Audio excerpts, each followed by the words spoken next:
and all the friends who've come from all across the country. I believe you have 40 chapters represented here from the length and breadth of the country. A warm welcome to all of you in Delhi. Of course, I myself am an expat in Delhi. I'm not a Delhiite. But having taken up residence here, I think I can welcome all of you here. Great to see the active participation.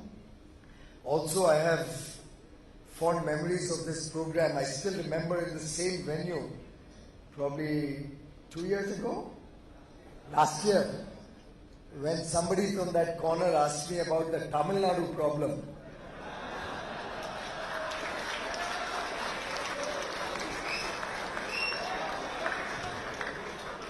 And you guys don't realize you almost caused the whole election to revolve around that subject. So I'll have to be extra cautious. Is there an election coming up soon?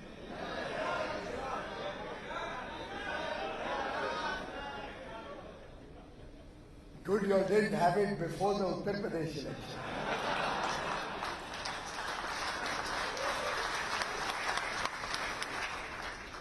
But I'm delighted at the subject you've chosen. Take pride. Undoubtedly, each one of us is passionate about the work we do,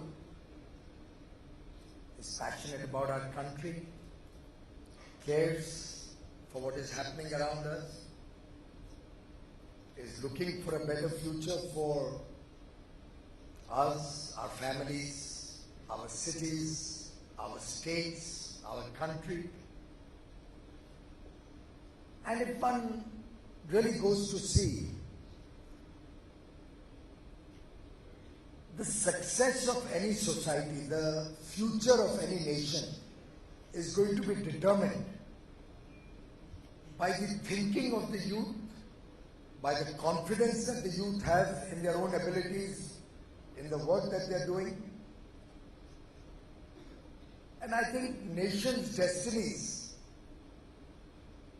have been decided by what we do during our lifetime and what we leave behind for the next generation. It's very important that our thinking is one of positivity, is one of self-confidence, is one of confidence and comfort in our own ability to take this country to greater heights. And there is a large section of society, a large section of people who are the permanent naysayers. Everything and anything that's happening, they are all the time looking for fault, they're all the time looking to deride themselves or their own country or their own organizations. And then there is an even larger section of society that believes in itself, that believes in the work that they do. But very often, the opinion makers of that section of society which has a reach in media, a reach in the people who can actually frame the national discourse, the national opinion, are the ones who are perpetual critics. In Hindi they call it the nakaratmak sochne wale.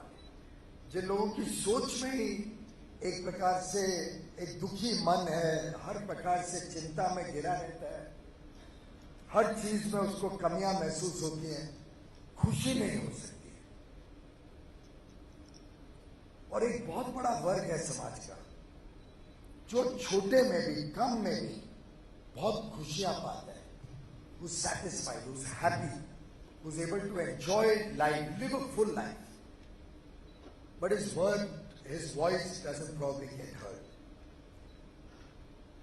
And we, in this room, when I was asking Raghu, Jacob, I was asking Mr. Bakrodia who came to receive me and bring me here, are we really representing India in this room, or are we representing a section of society in this room? and look within ourselves. Let's have a test check at the person sitting on both your sides. Do we reflect the voice of maybe 350 or 400 million young Indians in the age bracket that probably gets represented in this summit? Or are we the voice of a very small section of India? A section which is relatively more privileged, a section which has not to worry about the next square meal later in the evening or tomorrow, a section which has not been deprived of basic amenities like power or clean drinking water, quality health, good education. And you will realize that a lot of the thought that we have, and very often that critical approach, is shaped because we are already satisfied with what are the basics of life. And therefore we have the ability to think negatively. Unless this section of society starts taking pride in its country, starts taking pride in the ability of this country to do more, to do better, we really won't be able to do better for the rest of society, for the rest of the world, for the rest of the country, and take this country to greater heights. I myself came from a very cocoon section of society. Probably till one visits the villages in Odisha or the villages in Uttar Pradesh or Bihar, or the villages around a coal mine, for example, it's very difficult to understand what life is beyond our cities, beyond our own existence. In fact, I'm delighted that you are putting together people from across the country on one platform. So that itself is another problem that this country is grappling with, is the sectorial thinking in terms of our region, our state, our community. We are still to get out of our own and look at the nation as a whole. And therefore putting together 110 educational institutions under your banner and reaching out to people from across the country is a great movement that I think the Young Indian group of CII has started. Possibly you may consider taking this to the next level to involve some more smaller towns, some people from the little bit more of the interiors of the country to understand and appreciate their point of view also. I mean, we read in the papers or see on television, for example, about the drive in Uttar Pradesh against these roadside Romeos. Now, for many of us in this room who are very unhappy about discotheques closing down at 1 o'clock in the night and who believe that we should be allowed to run all through the night, our world revolves around the freedom to be able to party all through the night, the freedom to do what we want. But we don't realize that there's a large section out there for whom that is a pipe dream, to be able to party at 1 o'clock in the night, to be able to go to school in the morning or to go to college and not being harassed itself is a luxury. I had a relative who was staying with me last night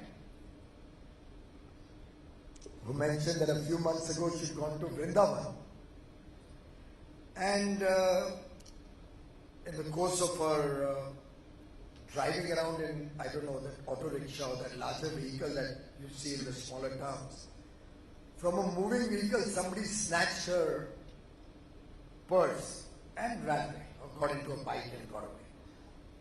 When she went to the police station because her credit cards and everything were there, they said, oh, this is quite normal. Can't do anything about it. You forget about it. It took her great pain to get at least a diary entry put on the police station, just so that she could at least make a complaint for her credit cards or maybe travel on her flight back to Pune where she came from and would have otherwise not had an identity proof for the airline to allow her in. But the callousness of the policeman at the police station was something we should be very worried about. But there is a large section of society which is completely insulated from this kind of difficulties that a common man has to face in India, in the country as a whole. And therefore, when we talk of the problems of India, we sometimes get restricted only to our very small thinking or the small world around us, without really understanding what the larger section of society has to face. And then within our small world, we are not able to take pride in all the good that is happening in the country. And we land up becoming perpetual critics or perpetual dissatisfied lot of young boys and girls. In fact, we celebrate National Youth Day on Swami Vivekananda's birthday on 12th of January. And Swami Vivekananda was one person who took a lot of pride in his country. He was willing to say that we have a lot of problems, but within those problems, first, I feel very proud that I am an Indian, and second, I feel more committed and empowered as an Indian to do something to resolve the problems that my nation has. But he would not let the problems overcome his pride.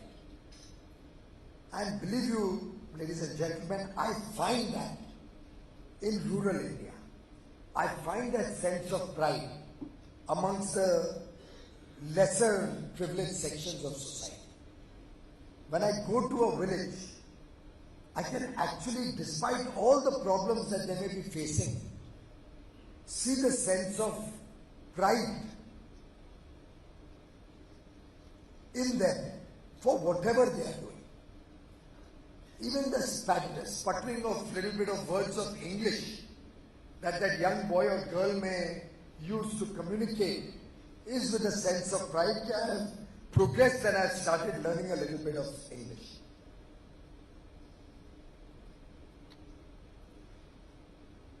So problems come in all our lives, problems come in different dimensions in different people's lives.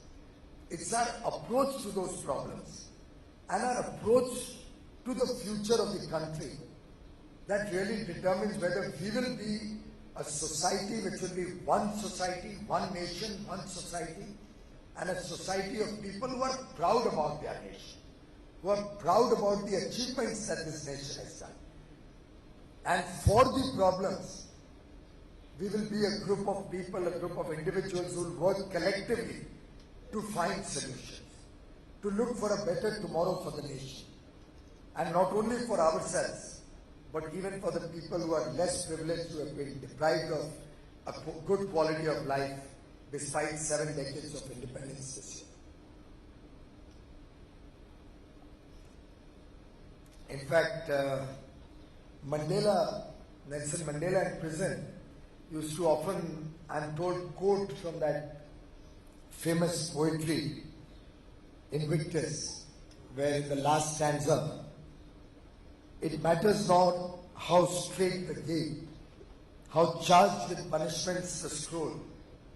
I am the master of my fate, I am the captain of my soul. It's something we've all heard about all through in our school days. I'm sure we've all learned this poetry.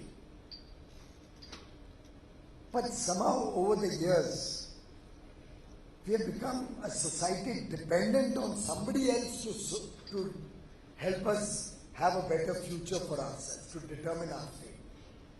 We are all that. Today I was doing a review with the Renewable Energy Ministry, and we were looking at ways and means to promote domestic manufacturing. And I was at pains to explain to my officials, can we not work this whole program in such a way that we are not dependent on the government? Can we not promote domestic manufacturing of renewable energy equipment in such a way that we are not dependent on the government?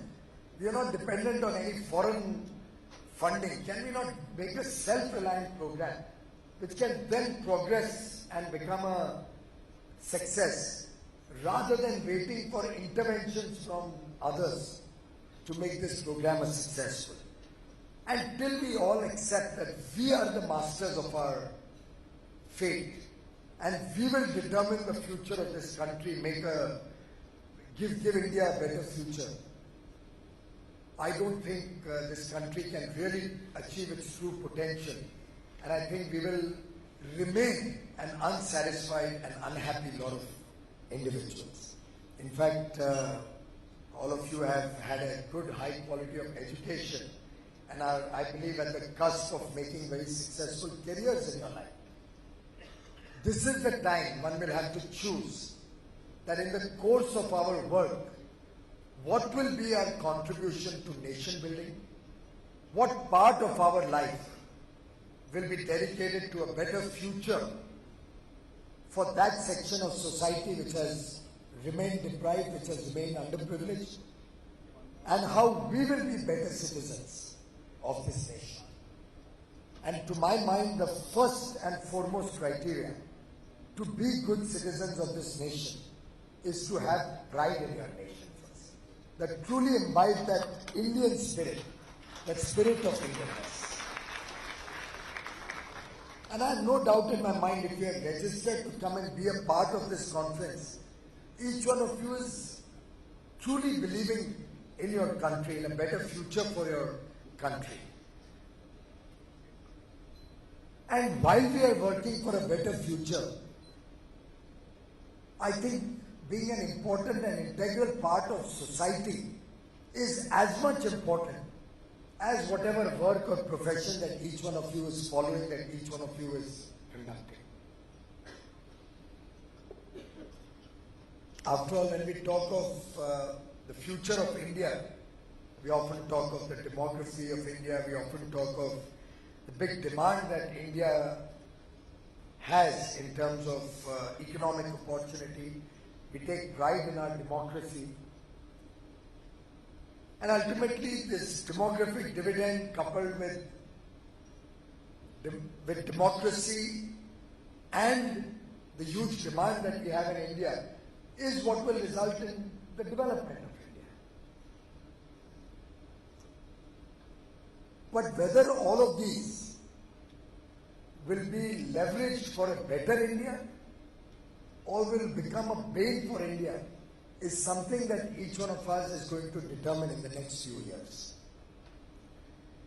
Fortunately, India is lucky to have a very strong institutional democratic framework.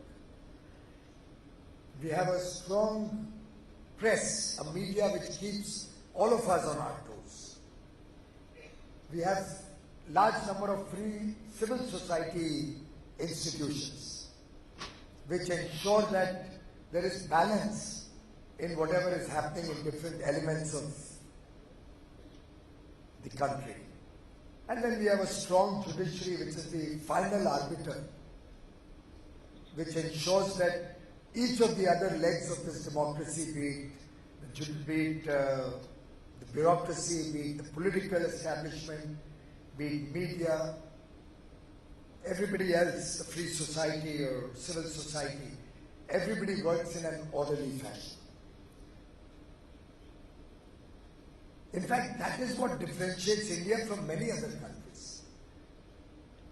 And then when you couple this with the rich tradition and heritage and culture that we have inherited over the years, that truly defines India.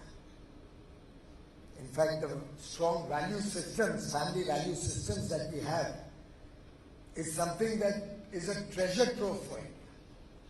The fact that we can fall back on neighbors, on family, on relatives, on friends in an hour of need is something very unique to India. You don't see that in the developed world anymore.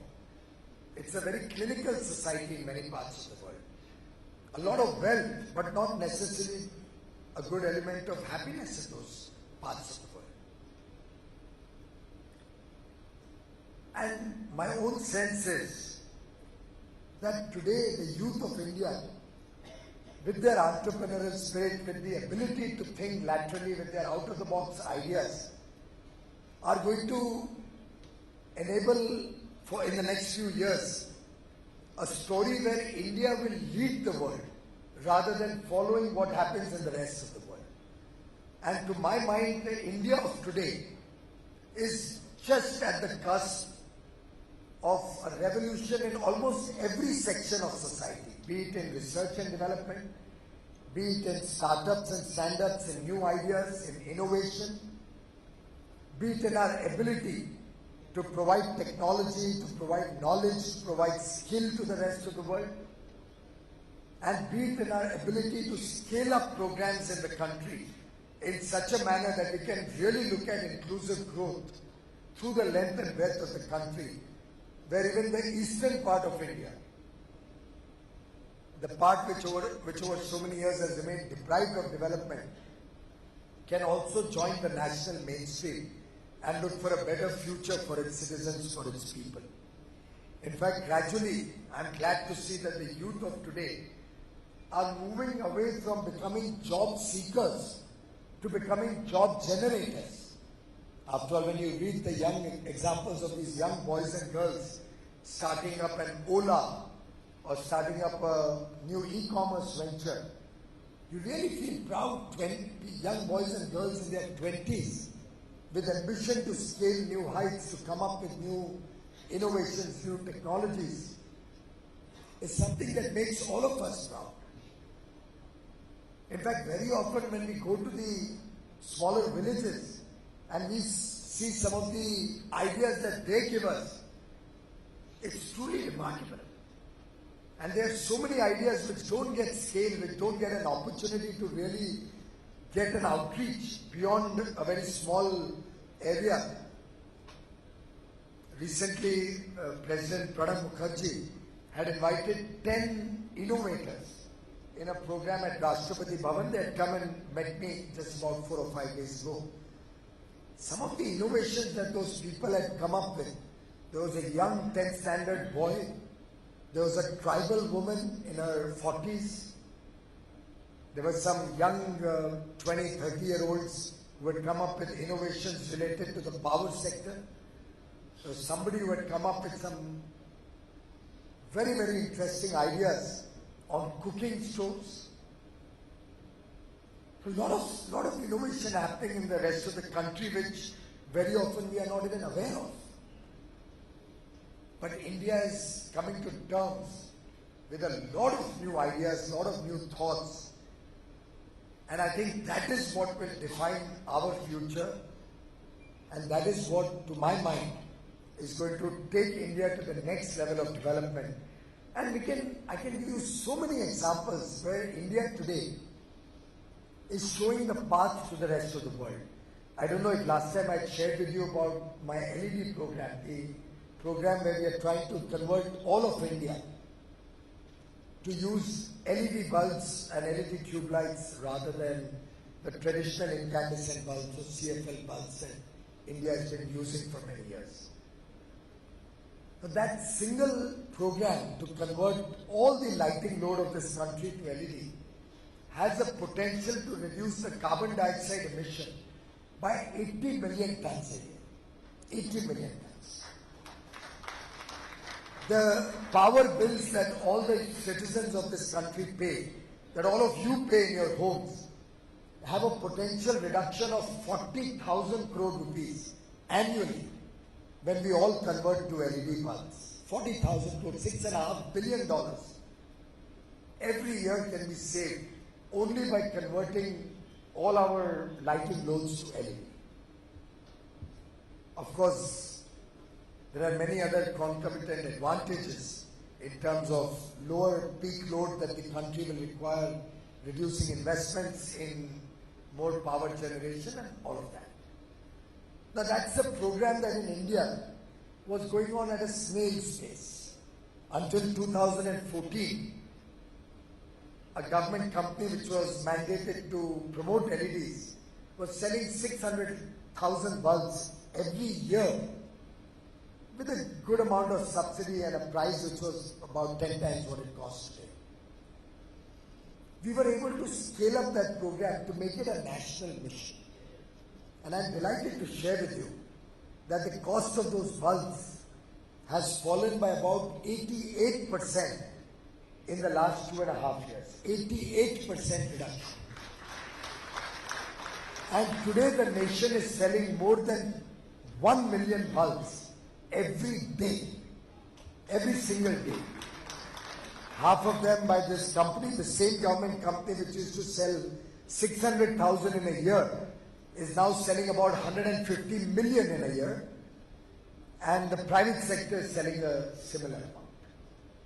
Nearly 300 million LED bulbs being sold in India every year in a short span of 2 years. And you'll be happy to know that probably India will be the first large country in the world that by 2019 will almost be 95% plus LED.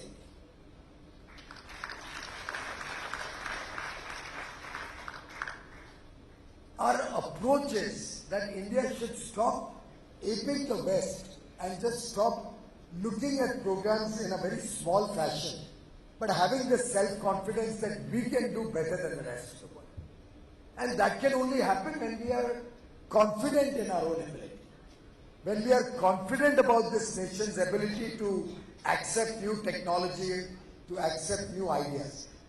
For example, this government is seriously working to see, can we as a nation become 100% electric vehicle country using electric vehicles only by 2030. Now there is no country of the size and scale of India in the world that has an ambition anywhere close to that. The current level of innovation in this country on electric vehicles is almost non-existent.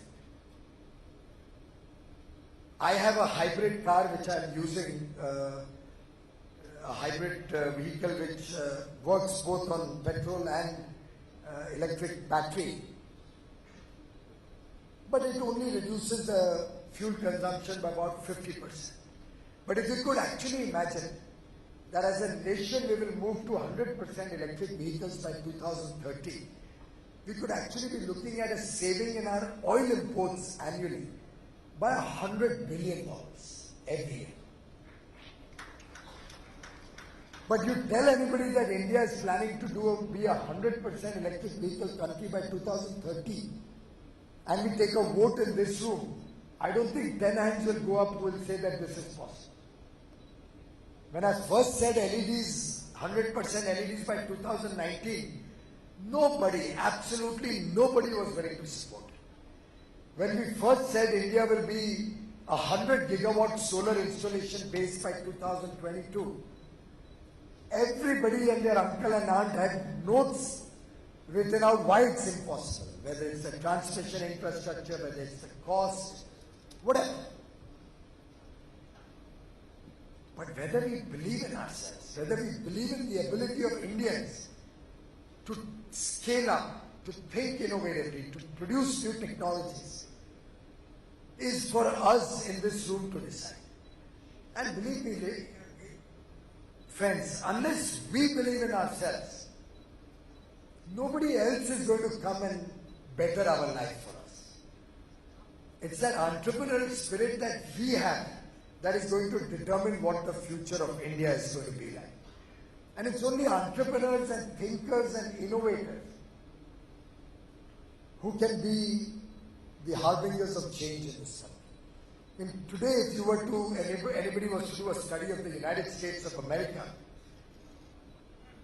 it's really a land of innovation. What is distinguishing the US from the rest of the world?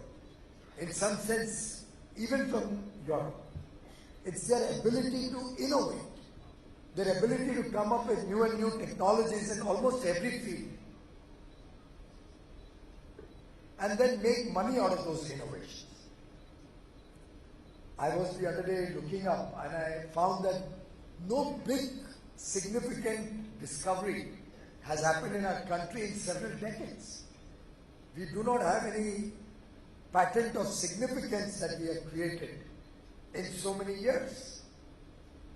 But then the choice is whether we accept that as going to be the reality always, or we start moving the needle to see what we can do. And on this electric vehicle program, we are looking to engage with our IITs, with our technologists, our technocrats, our scientists, to see, can India provide technology to the rest of the world? Can we become the leaders and show the path to the rest of the world to go towards electric vehicles, towards better technologies?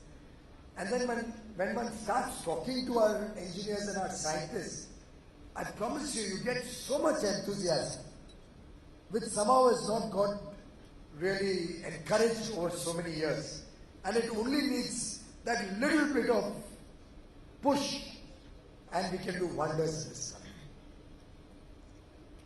So guys, I would really believe it's our self-belief that is going to determine our nation's future, our confidence in our abilities and in our ability to deliver, that is going to hopefully give a better quality of life to the less privileged sections of society.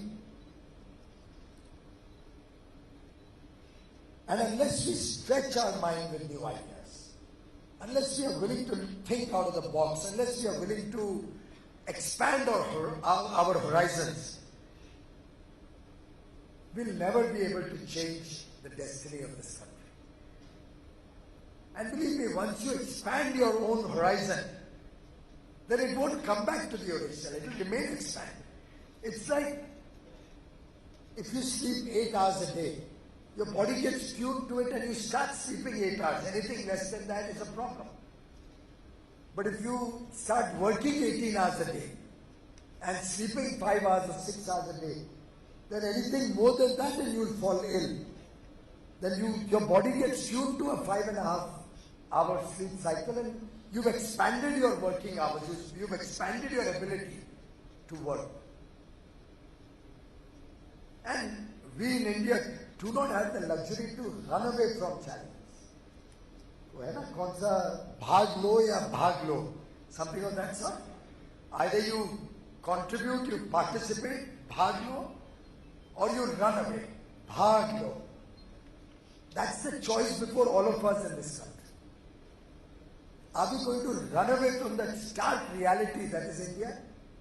Or are we going to take pride in our country that this is our country, this is my nation, these are my people, and I'm going to contribute to making this a better society, to making this a better world to live in. And when we are looking at contributing, when we are looking at participating, जब हम तय करते हैं कि हमें भाग लेना है, then we need those big, heavy, audacious goals, the BHAG. We have to set goals for ourselves which are really big, bold and beautiful. We have to participate in making this society a better place to live. We have to be concerned citizens to look for a better life for the people in the villages, for the poor in our cities. And that's what will determine the future of this country. And if you see the last 3 years, we have set very ambitious goals, we have set very ambitious targets in every single one of the programs that we have embarked upon. Be it a simple thing like the Give It Up campaign, where we offered to all of the citizens of India who can afford it not to take the subsidy on their LPG cylinder. And I'm delighted that over 1 crore families decided to forego their LPG subsidy. How many of you in this room have foregone your LPG subsidy? So that's still a far cry from what it should be. I mean, look at the people around you. I suspect 90% of this room comes from families which could have easily given up their LPG subsidy. And you know what happens with that money which you give up? It goes to give a free LPG connection to a poor family, saving the woman of that family, saving the children of that family from inhaling smoke, which I am told is equivalent to 400 cigarettes every day. And we've embarked on a mission to provide 50 million families, 5 crore families, of which nearly 2 crore have already got a free LPG cylinder. That money came out of the contributions of all those who raised their hands just now. And that's your participation to give a better quality of life to somebody who's been less privileged, who didn't have the kind of money to be able to afford that connection. Can I at least hope that all of you will get back home and ensure that you give up your LPG subsidies so that we can expand this program even more? Is that a unanimous yes? Great. You've embarked on that, the organ donation program, if I'm not mistaken, right? Have all of you been a part of that organ donation program? All of you? Because I gave up my organs in 2016 with my family. My whole body, my wife, both my children and I have given our whole body. So we have the ability to change the world. And if we take on these programs, to scale, just like the Honorable Prime Minister takes on every program to scale. He talked about financial inclusion. He made sure in 4 months, every family in the country had at least one bank account. Now we are working to see that everybody has a bank account. There was the unique identification number program. Previous government started it. The previous government had a problem that the finance minister and the home minister kept fighting and could not really convey the message and the advantages of that program to even us in the opposition. We also felt that this program is only full of lacunae. But when we came into government, we called the same people who had planned it. Nandan Nilekani was a candidate of the opposition party. But we called him to try and explain to us and help us understand what really was behind the program. And when we realized it was more a political problem, but the idea is good, we didn't hesitate to adopt it. But then we didn't adopt it to be a minuscule program of the government. We didn't sit on laurels saying that, oh, we've launched Aadhaar. We've not been able to bring it as a law. We've not been able to really scale it up. We didn't try for all of that. We worked day and night such that today 99% of the adult population of India has a unique identification number, an Aadhaar card. And we hope soon to take it right down to all the children and make 100% identification of every citizen of this country. Size and scale matters in a country of our size. When Prime Minister Modi set the audacious goal that every village in this country has to be electrified in 1,000 days, he didn't ask us or he didn't tell us that this is how you have to do it or that is how to be done. And mind you, the villages that were left out, you will appreciate are the most difficult ones. After all, the fact that it took 70 years after independence for us to take power to these 18,452 villages clearly shows there must be some difficulty why the power hasn't reached them in so many years. Some are at the top of a mountain, some are in deep dense jungles, some are in areas infested by Maoists and people where the access is almost impossible. There are villages where our people actually take equipment to connect with the people with electricity on boats and on their shoulders up mountains to actually set up poles and set up electricity lines. But whether we should allow it to happen at the pace at which it was happening earlier, or we should aggressively go behind it and do it, is a choice the nation had to make. I remember when I did a study in Uttar Pradesh, for example, between 2010 to 2014, all of 100 odd villages were newly electrified in almost 4 years. And with the push that we gave, we were able to do almost 1,300 villages in 1 year. In this country, even today, estimates are that 50 million homes don't have electricity. But can you imagine 50 million homes is about 20 crore people, maybe 25 crore people who are deprived of electricity. Can any of you imagine a life where from morning to night you have no electricity in your home? I suspect none of you has faced that situation in your life. I haven't. I come from Mumbai where I get 24 hours uninterrupted power. In fact, I jokingly used to say maybe that's why the Prime Minister chose to make me the power minister. He thought maybe having enjoyed that luxury, I'll be able to make sure that the rest of the country can enjoy it. But then he set a deadline. He said by 2022, 15th August 2022, when the nation turns 75, when we are 75 years into independence, every citizen of this country should have a shelter, should have a roof over his head, he should have electricity in his home, he should have water, should have good toilet facilities, sanitation, a road leading up to his home, his or her home, quality education and healthcare in the vicinity.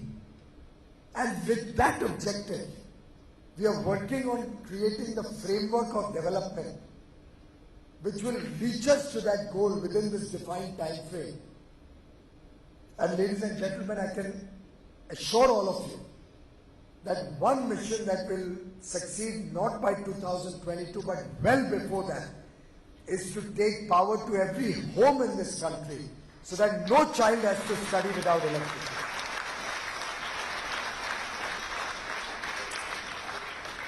Only this morning I got a call from the new Chief Minister of Uttar Pradesh, who's got down to his job literally from day one, talking to me about my plans to electrify the rest of the villages, what we will do to take electricity to all those far-off habitations, you know, those machlas, tolas, dhanis, those small set of homes or group of small clusters of villages which don't come as a revenue village but are probably far off, and how nearly 1.8 crore families in Uttar Pradesh who still don't have electricity can get electricity quickly. And you know what Yogi Adityanath told me this morning? He said, Piyush ji, ye kaam mujhe 2 वर्ष में करके है, 2 years.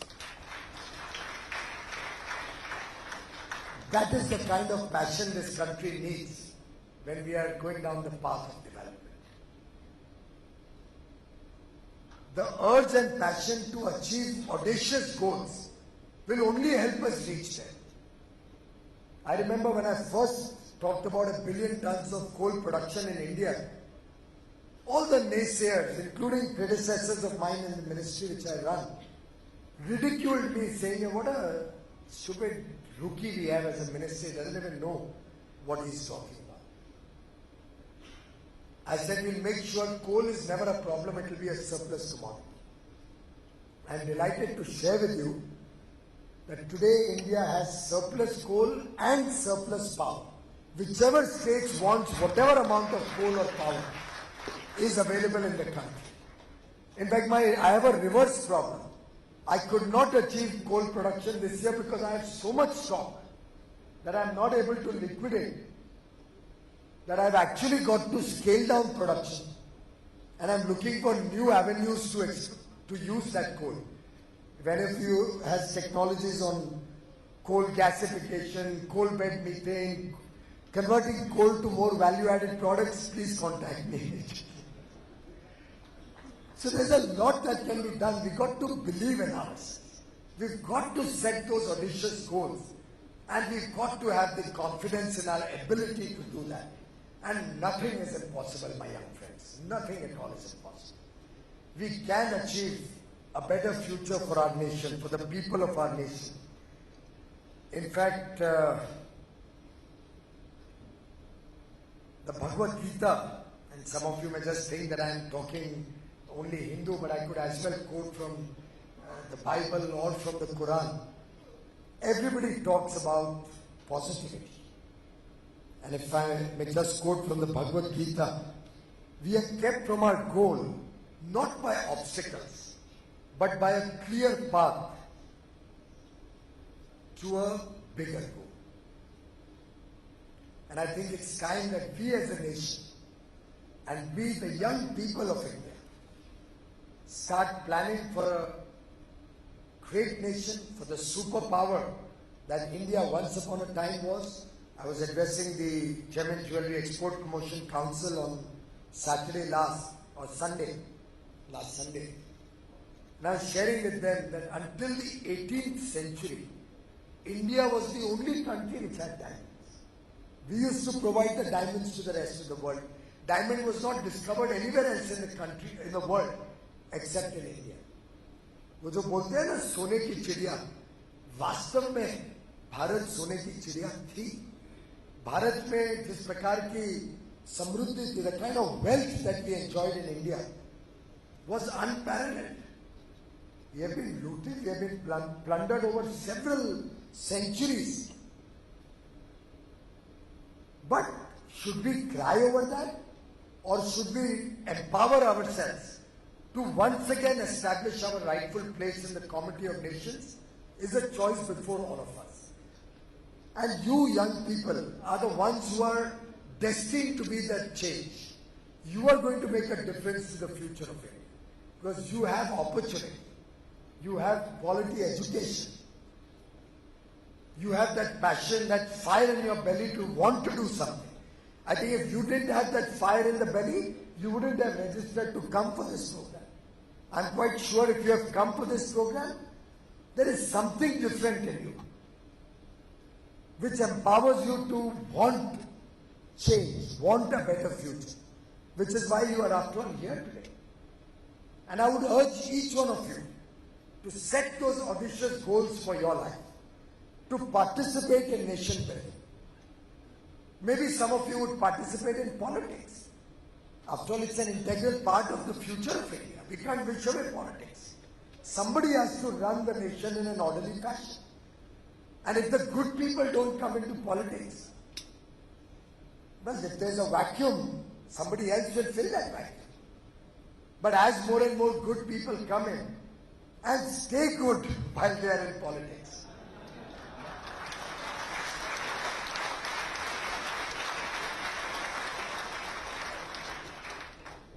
and there are numerous opportunities for good people. There are numerous good people in public life, in all parties. Please don't at all think that I am suggesting all of you join the Bharatiya Janata Party or that I am the only good party and everybody else is bad. We can agree to disagree on many things, we can fight politically, we can have different points of view. But save and except for a few individuals,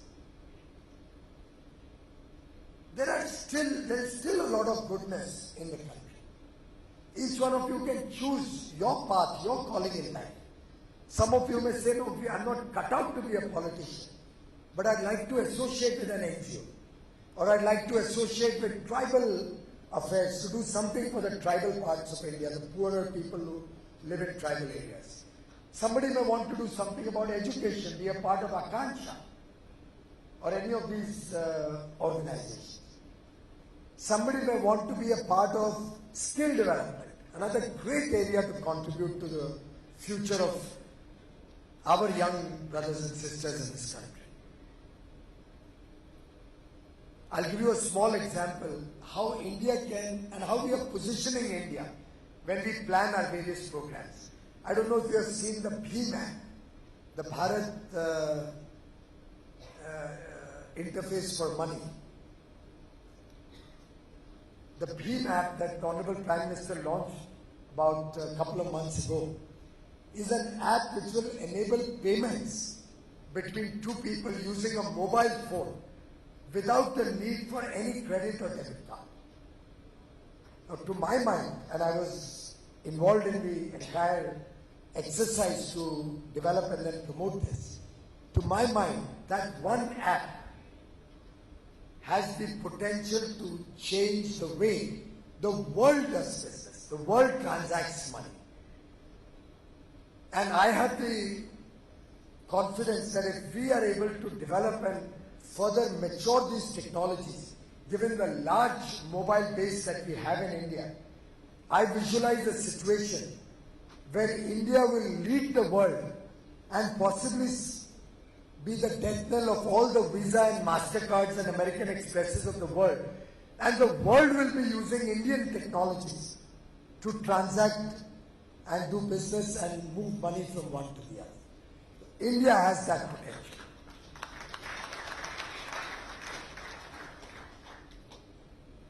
So it's a new India we are looking at.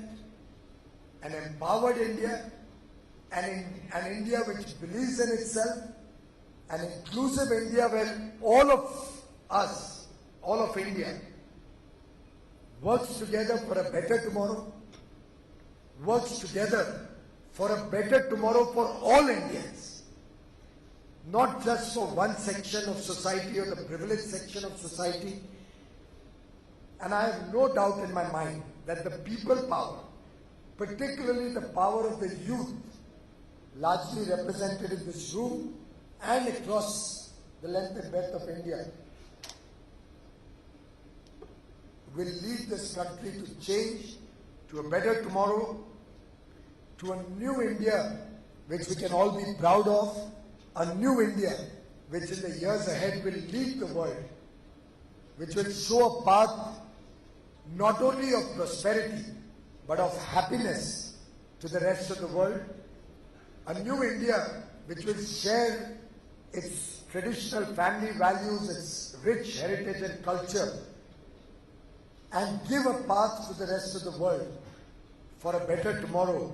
I wish all of you well in your own endeavors, in your own work, and I'm sure that as you go back to your respective cities, your respective destinations, at the end of this conference, you will go back as citizens with a passion to serve, with a compassion for the rest of society, and with a zeal to be citizens who make a difference to your nation, proud Indians of a proud country, contributing to make the whole world proud of India. Thank you very much.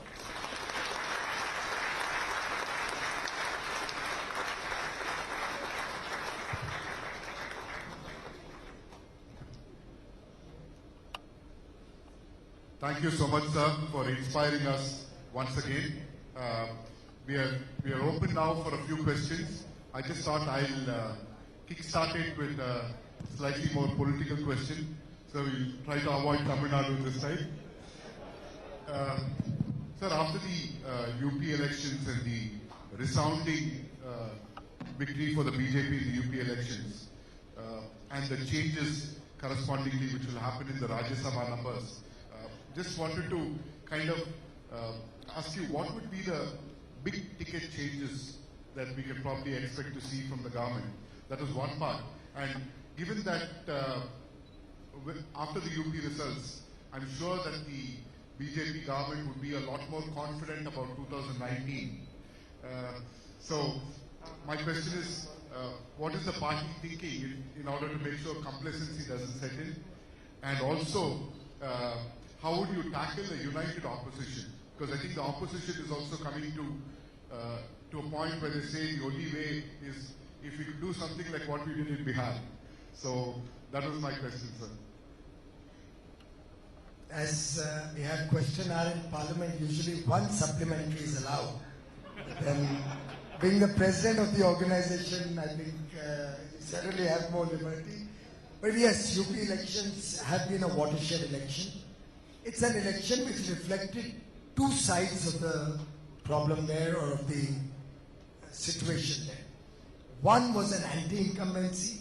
Very clearly the people were tired of Gundaism, of corruption, of the poor law and order situation in that state.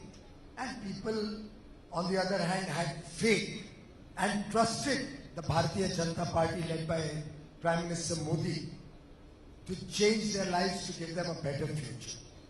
They gave us a very, very large support, a verdict which is unprecedented.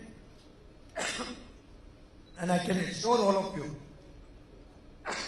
that right from day one, we've been on our feet. In fact, I had also not imagined the UP government to be so quickly off the ground in terms of starting to implement ideas. The young power minister who has just taken charge yesterday, Shrikant Sharma, was already on the phone with me day before yesterday, charting out what will be his priorities, what he needs to do to complete rural electrification, how we can ensure 24 hours power supply, what are the constraints, how we will raise funding. It was very impressive to talk to him on the phone, and I believe in a day or two he's coming to meet me also there. As regards the Rajya Sabha, it's a slow process of change. So I don't suspect that the numbers will change very significantly very quickly. It's a house that has 1/3 of its composition changed every 2 years.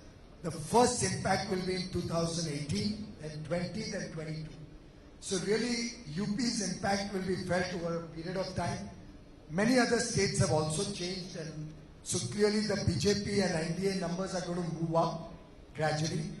But I'd like you to think, in the last 3 years, we have not allowed our smaller number in Rajya Sabha to really cause us not to be able to implement any program. We have not given ever the excuse of our smaller number in Rajya Sabha. In fact, in the history of India, never have so many game-changing laws been passed as we saw in the last 2.5, 3 years. Very often people ask Finance Minister Mr. Jaitley for a big bang budget. To my mind, Finance Minister Jaitley has proven to be the best Finance Minister India has ever seen, with the kind of improvements he has brought in the system, the strong macroeconomic fundamentals, the ability to steer GST, something which India has been yearning for years and years and years, to steer it with unanimity across the entire political spectrum, everybody holding different viewpoints, to steer it across India and get it passed in such a short period of time. And I don't know if you are aware, nearly 7 laws, constitutional laws, have been passed in the last 2.5 years by this government without a majority in the Rajya Sabha. So we believe in a consensus approach. We believe in taking everybody together. Sabka Saath, Sabka Vikas, of course, is our credo. But even in Parliament, more often than not, you will see us talking and engaging with all parties. So really, it's been an approach of taking everybody along and working together. And our confidence is that since we are doing good for the nation, it's very difficult for anybody to really oppose it. So when I brought in the auction of coal mines, we had support from across the political spectrum. Of course, 3 parties opposed it, but then those 3 were the usual parties who can't support transparency and honesty. I won't repeat the names so that we don't get into another political slugfest. But it's not difficult to imagine which those 3 parties were, whose track record will tell you whether they were transparent and whether they believe in honesty in their own functioning.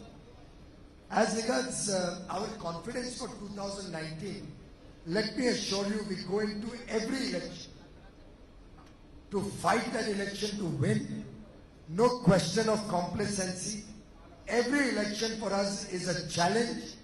We fight that election with the most serious sincerity, and then we leave the result to the people of India. After the election gets over, we serve the nation as one. You heard Prime Minister Modi, now that the UP election is over, we are not going to be a government for those who voted for us, or the 325 constituencies where our candidates got elected. Now our job is to serve 22 crore Uttar Pradeshites. This is not a government for one or the other. So we are now in the service mode. We'll have an election coming up in Delhi, where I hope the people will give us a chance to serve again.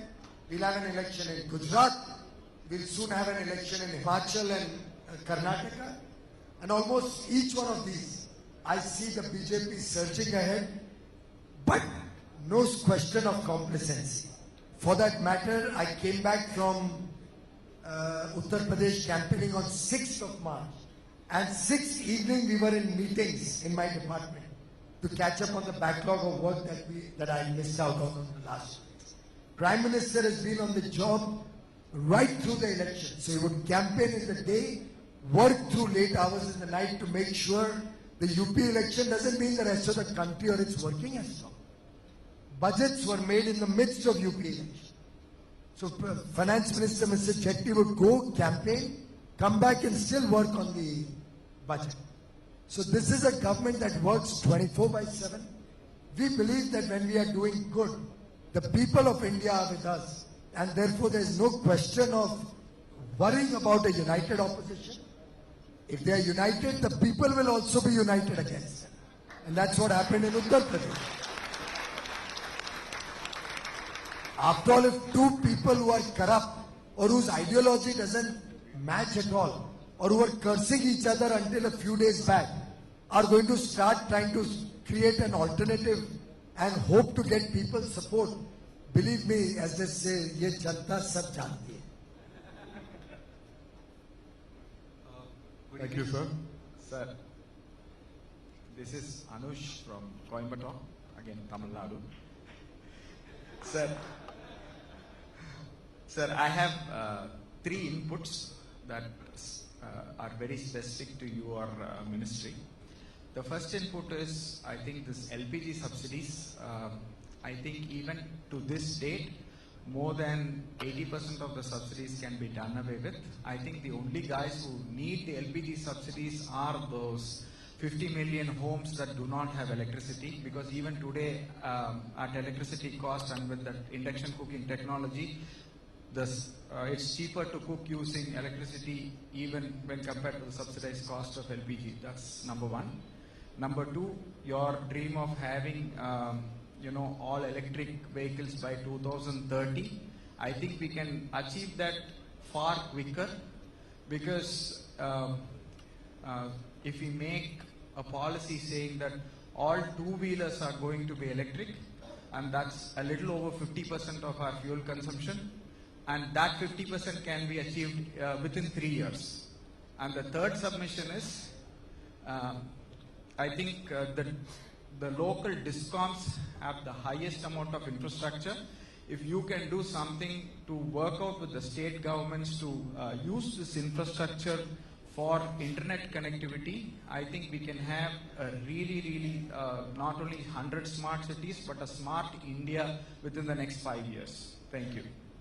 Thank you all. Yeah, very good suggestions. What do you do, gentlemen? I spin yarn, literally. Yeah, Coimbatore is famous for that.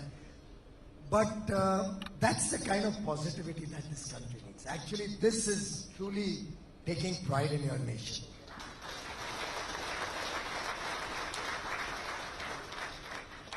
I think if each one of you in this room picks up a thread of ideas like this, imagine how we can transform India in the years to come.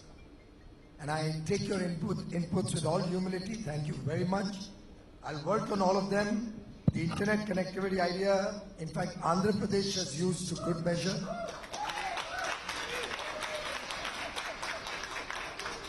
And we in the center are quite open to learning from each other. I remember when I became a minister, Prime Minister Modi had actually told me, pick up the best ideas from across the country. Don't bother which party rules which state. Pick up the best ideas and share best experiences with each other. So I learned from Babu's working, where he, instead of underground cabling and spending thousands of crores, he leveraged on the electricity infrastructure, had overhead cables, along with the whole infrastructure that was carrying power. And I'm told at 1/10 the cost, he's been able to reach every home with internet connectivity. So we really welcome this kind of ideas. Your idea about two-wheelers, by the way, I've had meetings with at least 2 companies, Rajiv Bajaj, one of them, and TVS, talking to them, why don't you move totally into two-wheelers? And I remember Rajiv Bajaj about a year ago promised me that in 6 months, I'll make sure I have a cost-competitive bike on electricity which I can sell. And we have so much electricity in this country, surplus today, which can be made available at very competitive prices to promote the electric vehicle industry. So if I get 5 people in this room who have this kind of positivity, we can move the mountains, as they say. Good evening, sir. Mantriji. Good evening, sir. Let me first thank you. I think the whole of India, and I'm very sure, has deep respect for the work you are doing. Sir, I'm Aditya Jain from CII-Yi, Hyderabad, and we run a steel manufacturing unit which consumes around 10 megawatts of power. Lately, we are seeing the prices of renewable energy are touching new lows. And also on the open access, we get power at the rate of 2 rupees 50 paisa to 3 rupees. And in your speech here, you said that electricity is surplus in India. So can you throw some light as to why DISCOMs are raising prices every year? And how do you see the prices of electricity in the coming 3 to 5 years? I'm always scared about questions from that corner.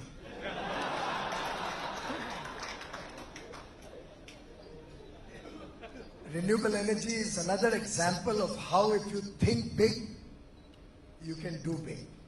Earlier, our whole renewable energy program centered around those small projects where we used to buy power at very high prices.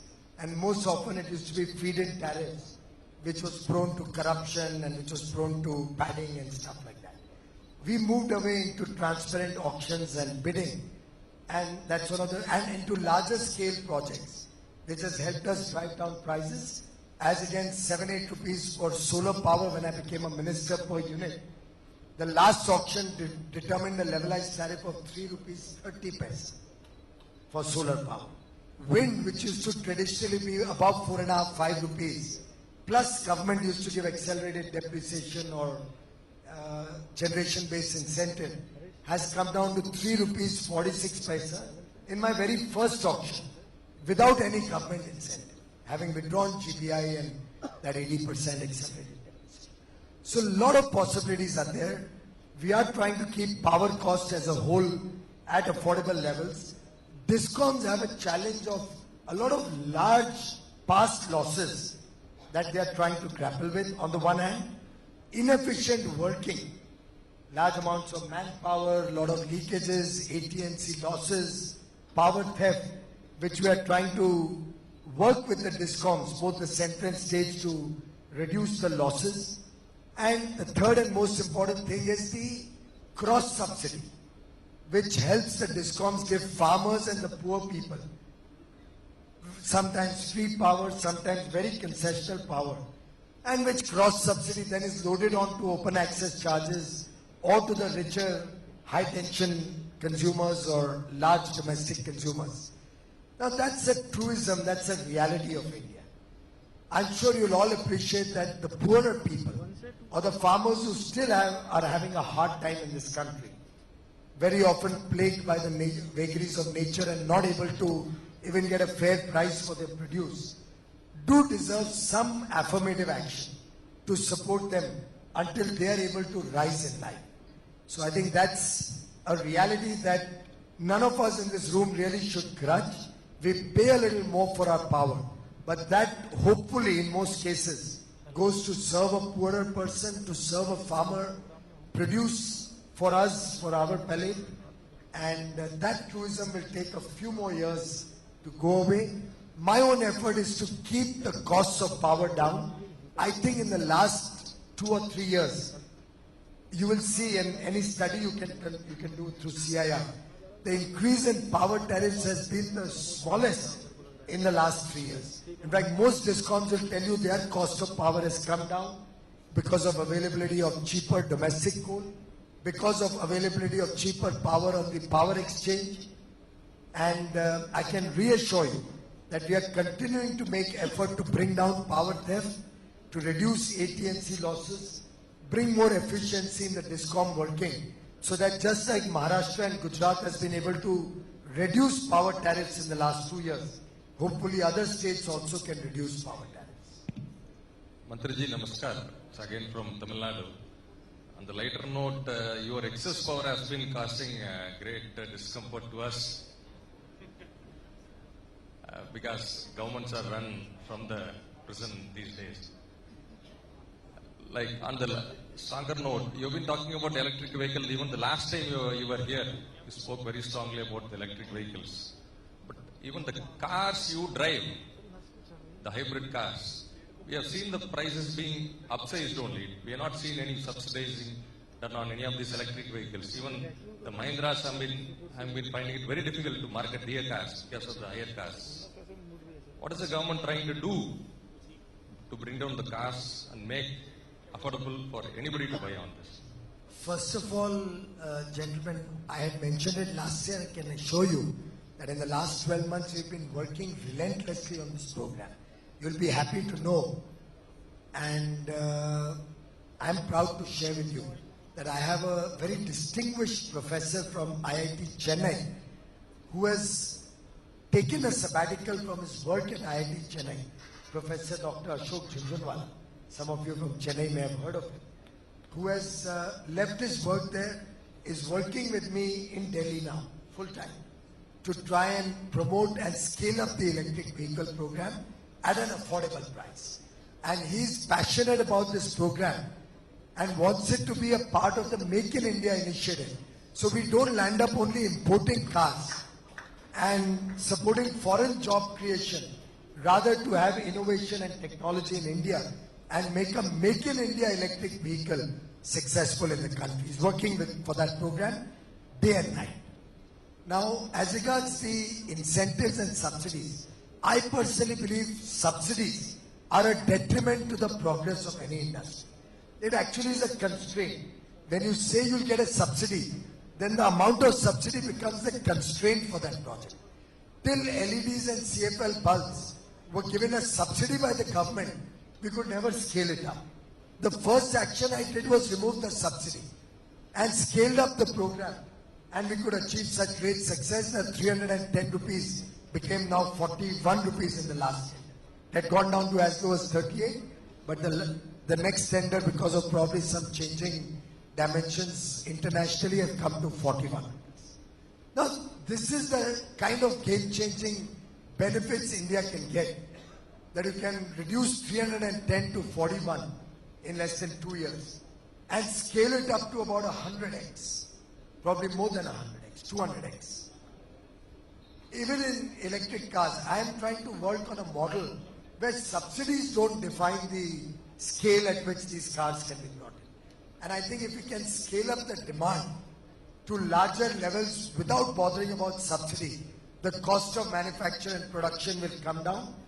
At best, we may need to give some small concessions in GST or road taxes for 2 or 3 years, and that will be enough of an impetus to make this program largely successful. That's the model we are working on.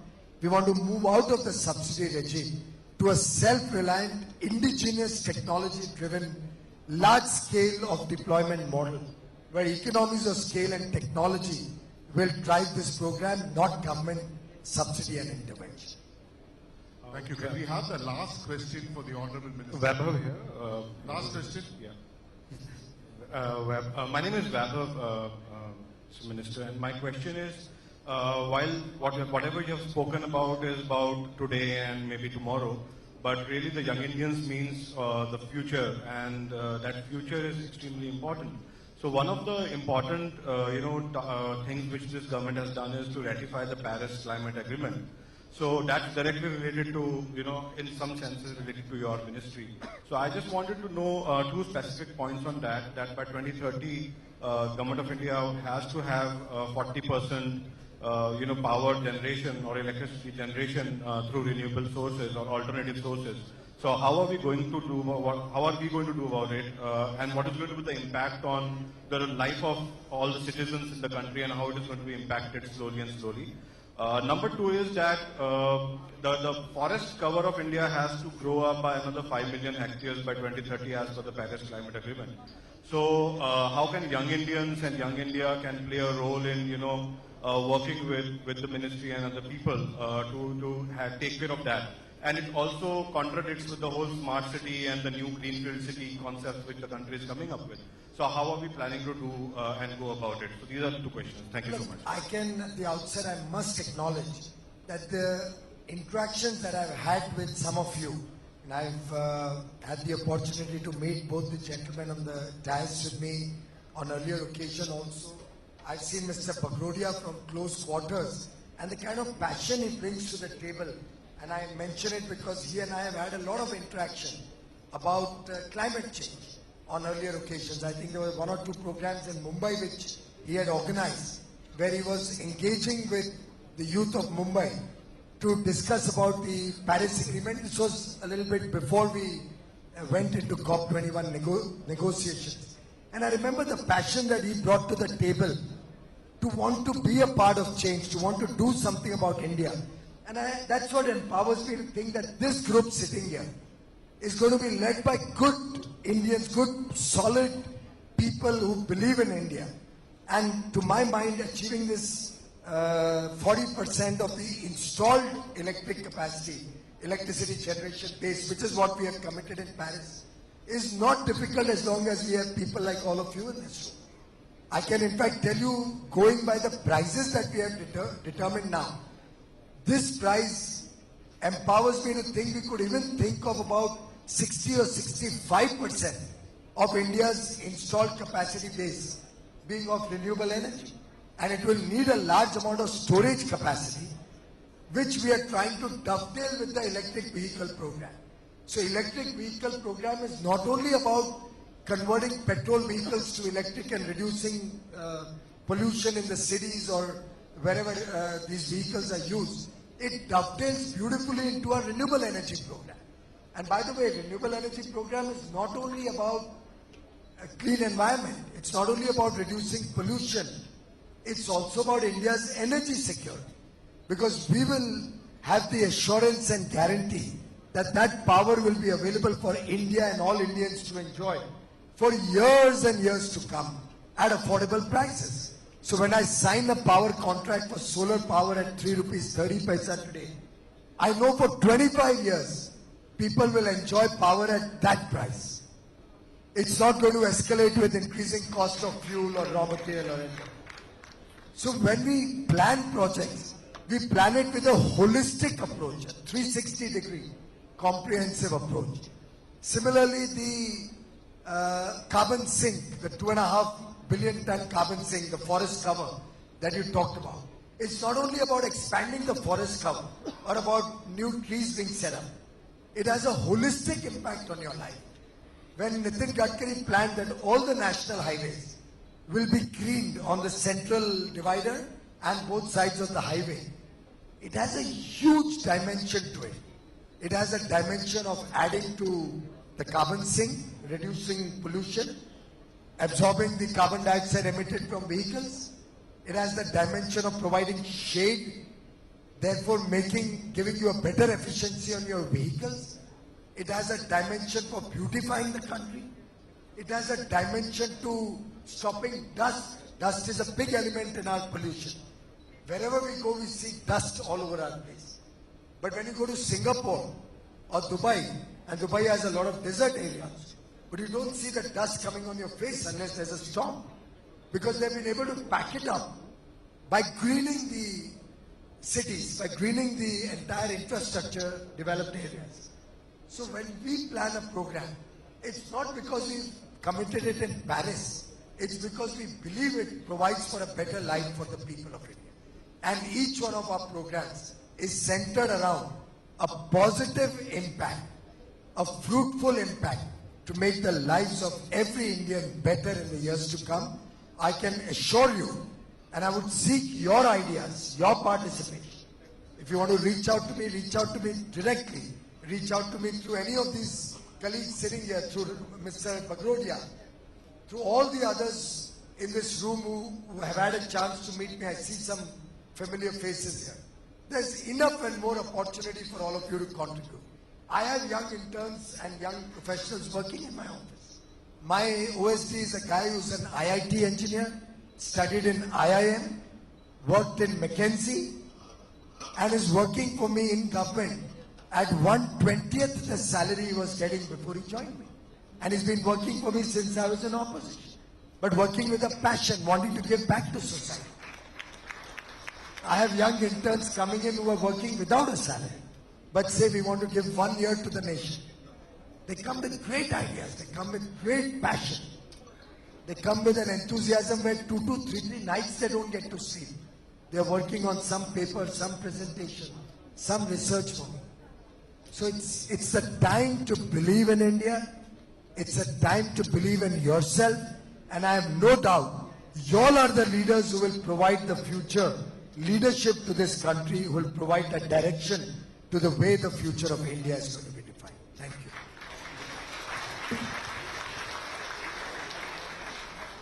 On behalf behalf of all of us, thank you, Honorable Minister, for a big dose of inspiration for all of us. Thank you.